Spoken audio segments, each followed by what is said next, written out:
I don't know how they do it sometimes, guys. I really don't. They raise the bar nearly every update. OB59, guys. Let's go. So first up is 2 new mastery sets. We have Barik and Seris getting these. They're also getting epics with these as well.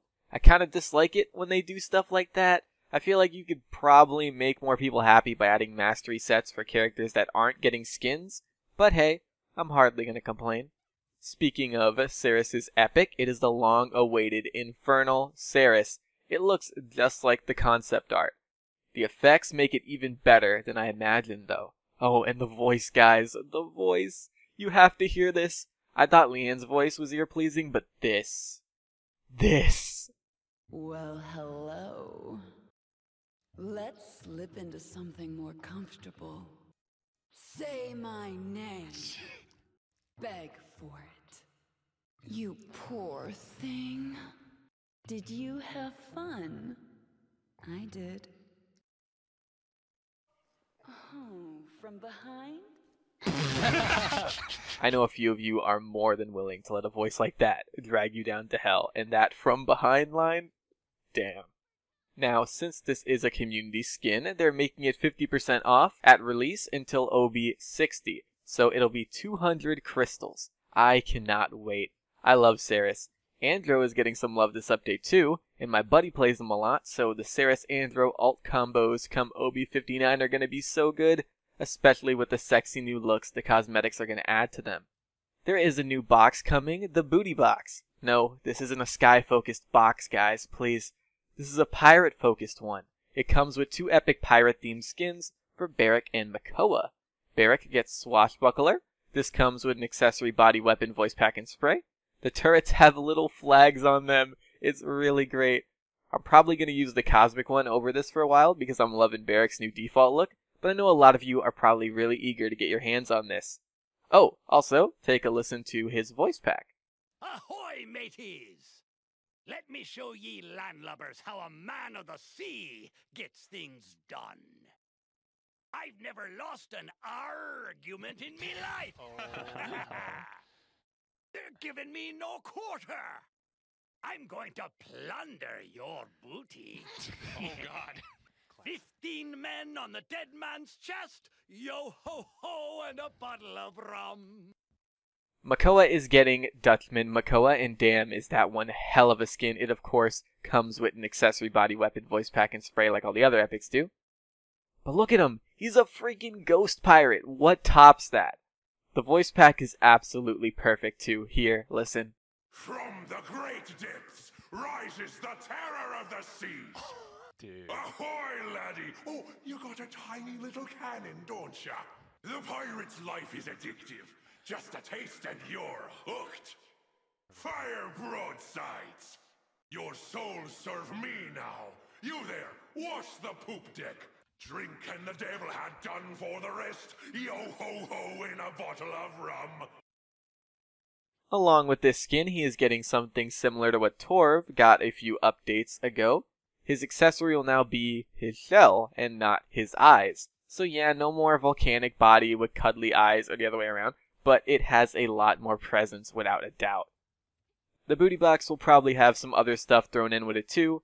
When the PTS goes up, I'll make a video showing off all the prices and stuff for these cosmetics and the stuff coming to the VIP store. And yes, more VIP store stuff. They're adding stuff to it every update, and you should all be excited. I'm glad I saved 60k VIP points. First up, we have 3 legendary emotes. That's right, legendary, and for good reason too. Lex, Sha'drin, and Ying are getting dance emotes. The special thing about these emotes is that they continuously loop. They'll go on forever unless you cancel them yourself. They do still have a 2-second lockout at the start though. We actually already did see the Ying one in the Rave trailer. When I saw it, I wasn't sure if they animated it just for that, or if it was, a coming emote. I'm glad I got my answer. Hopefully, when they add dance emotes to all the characters, they could add sit ones too. Ashe sorta has one already, but, it forces her to get up.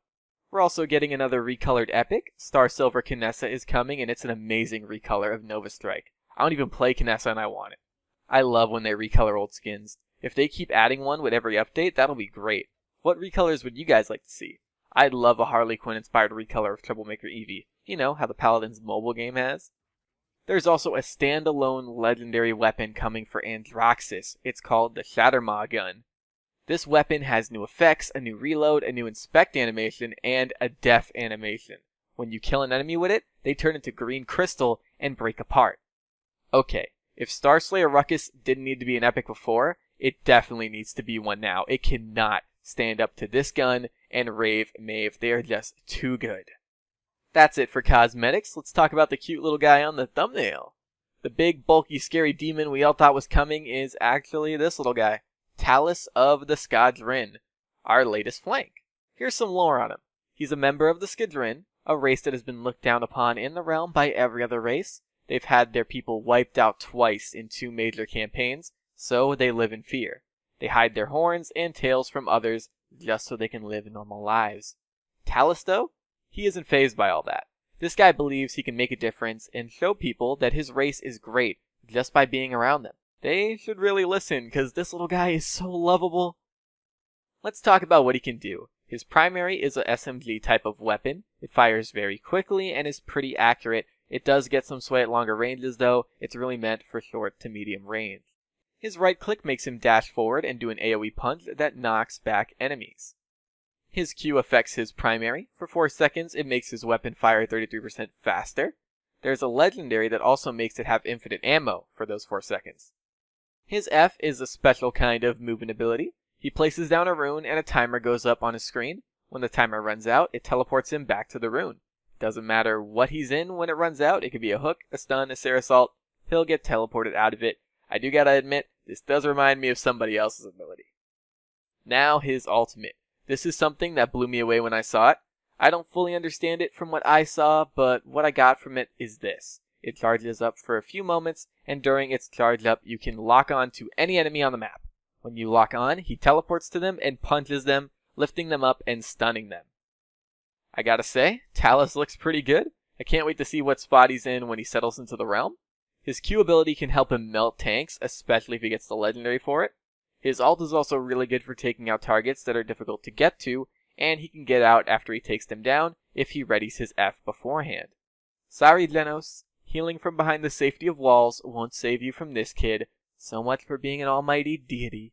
Either way, I can't wait to try him out on the PTS. I feel like he's going to be able to pull off some pretty crazy stuff with enough experience. Now, let's talk about balance. I'm happy to see that character reworks are continuing. We have 2 this update. One for Androxus and one for Torvald. Andro is getting the Lex treatment. His revolver is becoming semi-auto and losing just a bit of damage, only 20. And his fire rate is going from 0.5 seconds to 0.36 seconds. Like all semi-auto weapons, it loses accuracy at its max fire rate. They also added in some recoil. So Andro is going to have higher DPS that can be fully unleashed up close. Maybe he'll prove good against tanks with this? Could we be seeing a flank rise from the grave? Maeve has already proven to be a good choice and competitive with her buffs. I'd love to see Andro join her. Okay. Oh god, I'm so full of crap. As a dragon main, I don't really want to deal with more Andros running around. But, you know, if it's good for the game's overall balance, and it helps get another character back into the game, I will deal with the pain. Good luck spamming me in the sky, though. Keep pacing those shots, Godslayers. As for Torvald, I can't believe it, but he's getting better. Offensively. He also is going to take a bit more skill. His primary is being completely reworked. Instead of a beam, he'll fire projectiles that deal 200 damage each. So you Torv mains have to aim now. Don't worry though, if you can aim, you'll be dealing a lot more DPS, and in turn, you'll get your ult much faster. Oh god. His abilities are getting messed with too. His recharge ability is being moved to his F, and his right click is being reworked. It will now fire a beam out, like his current primary, and while his beam is hitting an enemy, it'll silence them. So you can't silence multiple people anymore, but you can silence one enemy for longer, while dealing up to 800 total damage. I'm not positive on if that's with or without the 500 damage legendary. Yes, that legendary is staying the same. Keep using Field Study though. It's so good and it'll cause more damage to the enemy than his beam, if you use it correctly of course. Now to compensate for all this, his bulk is going down, his barrier health is staying the same, but his base HP is going down to about 3000. Since Torv had to be up close to be threatening before, he needed a ton of health with his barrier. But now that he can be threatening from far away, He doesn't need all that bulk. At least he shouldn't. I'm really not certain on if this will be a good thing or not for him. We'll have to wait and see. Now, moving on from the reworks, there's some more balancing, but not a whole lot. Inara is having the time in between her shots reduced from 0.2 seconds to 0.15 seconds. Her self-inflicted slow while firing is being reduced from 40 to 30%, and the duration of it is going down from 0.8 to 0.5 seconds. So Inara is going to be a bit faster while attacking. Tyra is getting some buffs to her grenade launcher. The projectile size of it is going up by 16%, and the projectile speed is going up from 270 to 400.